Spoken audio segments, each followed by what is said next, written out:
नमस्कार।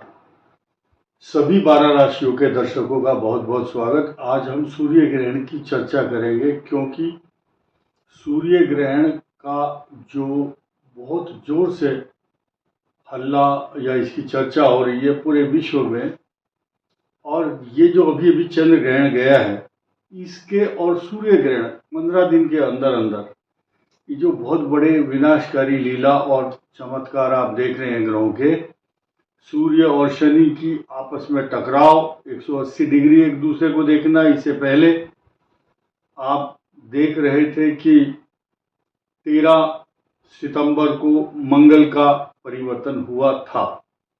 अब जो ये ग्रहण है जिसकी चर्चा अब हो रही है, इसको थोड़ा गंभीरता से समझिए। आप ये देखेंगे ये लाल रंग के निशान लगाए हुए हैं।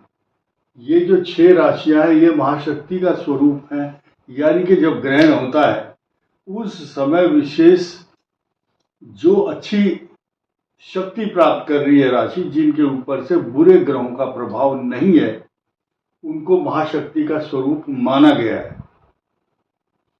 जिनके ऊपर हरा निशान लगा हुआ है ग्रीन कलर का, आप इसको देखते सकते हैं, ये तो है महाशक्तियों का स्वरूप। इनको साइड इफेक्ट बिल्कुल नहीं हो रहा है तथा ये बहुत अच्छे लेवल पर उभर करके सामने आएंगी। लेकिन जिन पर लाल 1, 2, 3, 4, 5 और 6 ये जो राशियां जिन पर लाल निशान है, आप देखेंगे सिंह, कन्या, तुला और कुंभ एवं मीन और मिथुन। दोबारा बताता हूं, मिथुन, सिंह, कन्या 3 राशि ये हुई, और तुला, कुंभ और मीन ये 6 राशियां जिन पर ग्रहण का साइड इफेक्ट रहेगा। क्यों रहेगा, क्या साइड इफेक्ट हो सकता है, वो भी बताऊंगा।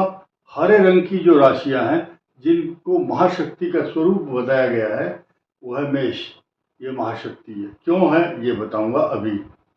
ये वृषभ ठीक है, और कर्क बहुत शुभ, वृश्चिक और धनु शुभ, और मकर राशि शुभ महाशक्ति का स्वरूप है।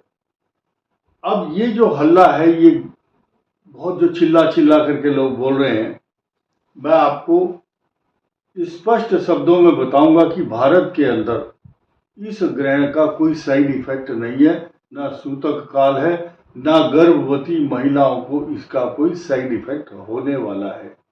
क्योंकि जहां इसकी छाया होती है उस क्षेत्र पर ही इसका दुष्प्रभाव पड़ता है। लेकिन 12 राशियां तो पूरे विश्व में प्रभावित होती है, क्योंकि ग्रहण तो है, यहां दिख नहीं रहा है तो वो अलग मैटर है, लेकिन राशियां तो प्रभावित होंगी।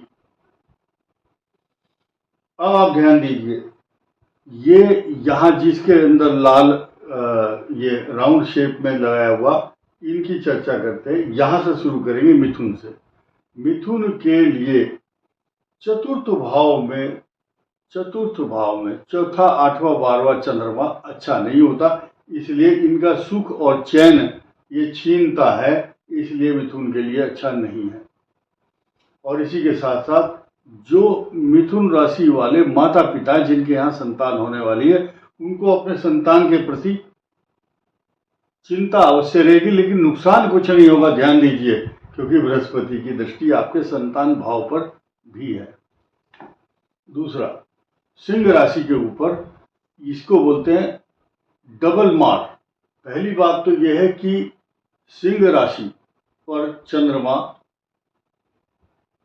जब चल रहा होगा उस दिन दोपहर के बाद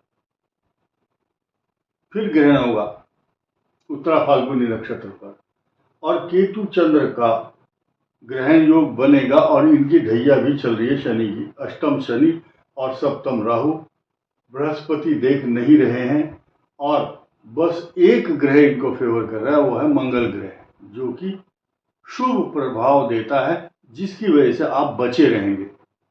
कन्या के ऊपर ही ग्रहण होगा। ये जो युद्ध का मैदान है, सूर्य ग्रहण का जो युद्ध है, इसको एक कष्टकारक स्थिति समझ सकते हैं कन्या राशि के ऊपर हुआ ग्रहण। ये किसी तरह से शुभ नहीं है। भले ही यहाँ पर भद्र योग बन रहा हो, लेकिन यहाँ नीचा विलासी तथा चंद्रमा शत्रु राशि में माना जाता है और ये पोजीशन अच्छी नहीं है, भले ही यहाँ पर भद्र योग हो। अब आया तुला। तुला के लिए द्वादश भाव में बन रहे चंद्र की जो स्थिति है तथा सूर्य भी, ये यहाँ बन रहा है ग्रहण योग तुला के लिए द्वादश भाव है। नुकसान का कारक है, बुद्धि को भ्रमित करता है, सिर में दर्द, अशांति, हंसने को मन नहीं करता और संतान के प्रति कष्ट और चिंता लगी रहेगी तुला राशि वालों को। अब वृश्चिक के लिए हम जब पॉजिटिव की बात करेंगे तब फिलहाल लाल रंग के जो राउंड हैं इस पर, ये कुंभ राशि से अष्टम भाव, कुंभ का अष्टम भाव ये अच्छा नहीं है क्योंकि अष्टम चंद्रमा रोग पे पैदा करता है, एंग्जाइटी, तनाव, अशांति, चिंता।